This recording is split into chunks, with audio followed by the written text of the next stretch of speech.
Welcome back to PokéDestiny. Today we do a reflection on the Pokemon cards market.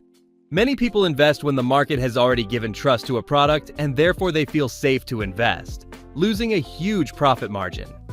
But today we will analyze a new market to invest in, which still costs very little and offers tons of satisfaction and tons of profit margins.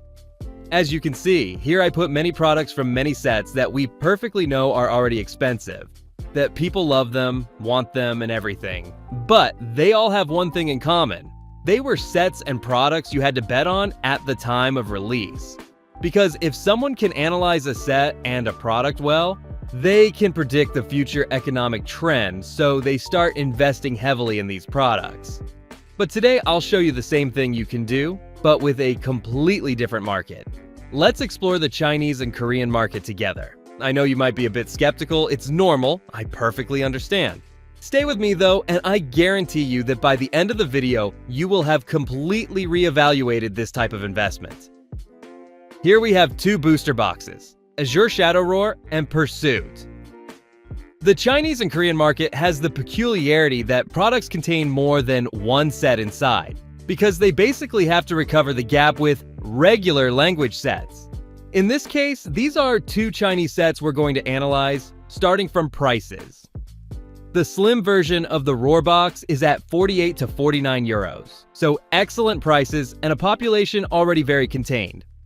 For Shadow, we're at 50 euros and then 65 to 70 euros, always with a very low population. Why am I showing you these products? The first set is a mix between Silver Tempest and Crown Zenith. There are Entei, Raikou, the various Lugia. It's a very interesting mixed set. Whoever opens it has much more potential because they find mixed cards, but still interesting ones. Same for the counterpart, where you can see Giratina, Aerodactyl, Lapras. A very, very interesting box, both for those who want to open packs and those who want to collect. Let's get to the numbers to understand why I tell you to bet on this market. The fantastic Giratina Vi, for example, is already very expensive. 800 euros in Japanese, 600 euros in English for a 2022 set. In Korean and Chinese, markets that are gaining traction recently and where heavy investing hasn't started yet, the same card is at 214 to 215 euros. The quality is substantially identical. The gem rate percentage is very similar. Simply, this market hasn't been squeezed by investors yet. Same story for Lugia Fa. 480 to 450 euros in Japanese and English, but 150 and 230 euros in Chinese and Korean. Why are these numbers important? Because you have to think both as an investor and, if applicable, as a collector. Many fewer people have 450 to 480 euros available for a single card, compared to, for example, 150 euros. This way you can reach a potentially much wider audience. If you want to pull these cards, you have to spend about 140 euros for a Japanese booster box. Let's move to the Japanese EV Heroes equivalent, that is. Evolving Skies, the Origin and Friends boxes. The Friends box is at 48 to 49 euros, so always around 50 euros with a low population. Even the Origin Slim is at 105 to 173 euros, lower numbers because they're slightly older sets. The first is basically the Evolution version of Evolving Skies with the fantastic Umbreon VMAX. The other counterpart with Mew and Rayquaza is really beautiful. They are all cards of very high profile and collectible interest. I think every collector wants an Umbreon VMAX in their collection. What not everyone has is 2,300 or 1,800 euros for a single card. If you had bought it back then at 200 euros, today the Chinese and Korean version is at 620 to 550 euros. This way you can offer an incredible card to a much larger number of people. Few investors can enter today at nearly 2,000 euros, but many more can do so at 620 to 550. When the card hypothetically reaches 5,000 euros in Japanese and English, it will be accessible to very few. The Chinese and Korean version, maybe at 1,500 euros, will instead be much more liquid and in demand. Same thing for Mew, 250 to 300 euros in Japanese, around 90 euros in Chinese and Korean. For a collector who appreciates the card's aesthetics in Asian language, they are very similar products. What really changes is the price. Personally, I would prefer to spend 90 euros on a card I like, rather than 300 just to scratch a last-minute itch.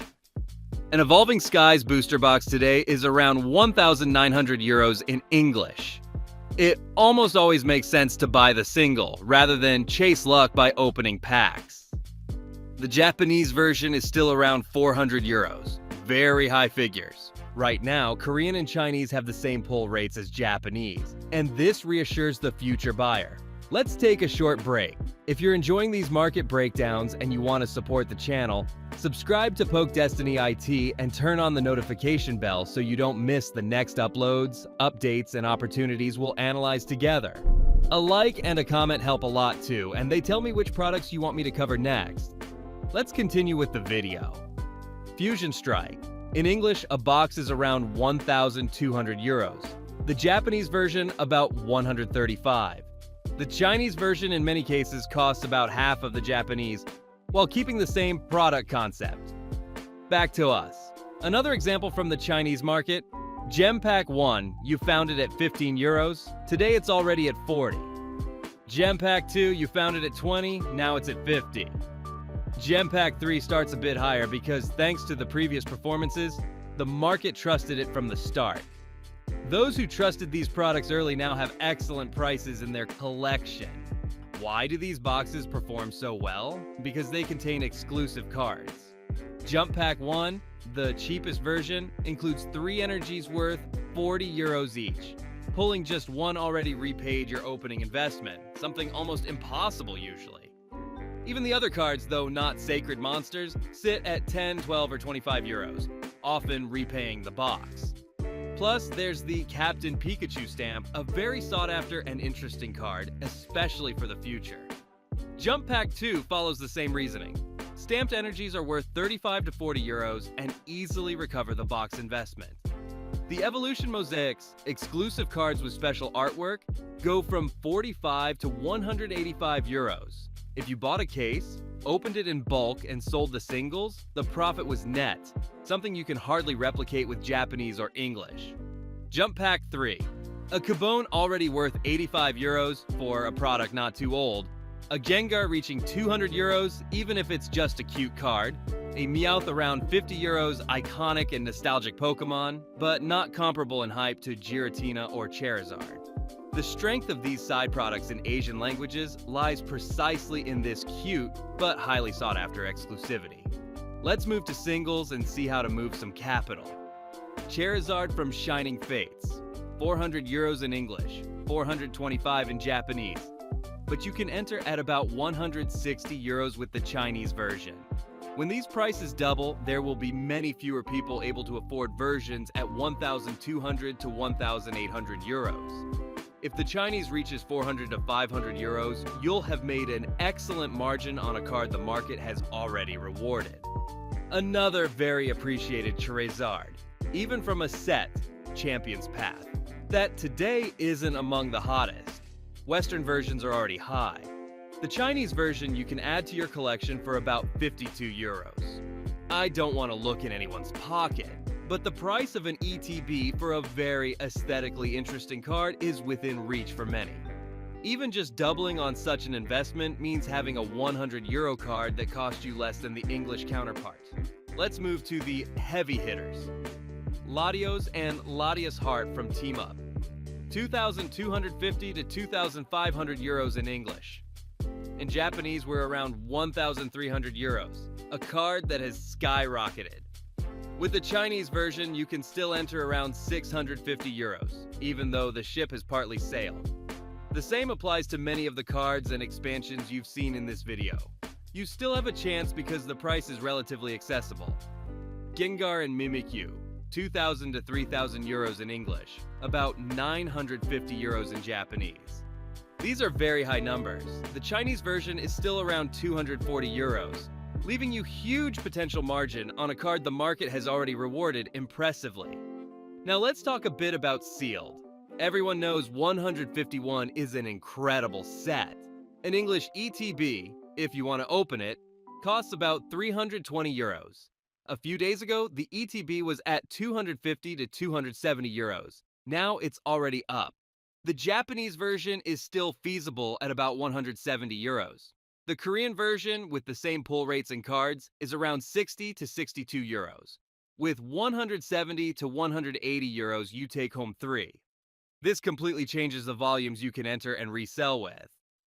Crown Zenith was printed massively and was super fun to open. The problem is people realized it late. Today, an ETB is at 170 to 180 euros. Its Japanese counterpart, V-Star Universe, still costs a decent amount, around 110 euros. In Korean, though, a box is at 55 to 60 euros. For the price of 1 Japanese, you get 2 Koreans. This way, you have many more positions to resell in the future. If you enter already at high price with just 1 copy, your operational margin is much more limited. I hope today's video pleased you and helped you, giving you some investment and collecting ideas. That's all for today. See you in the next video.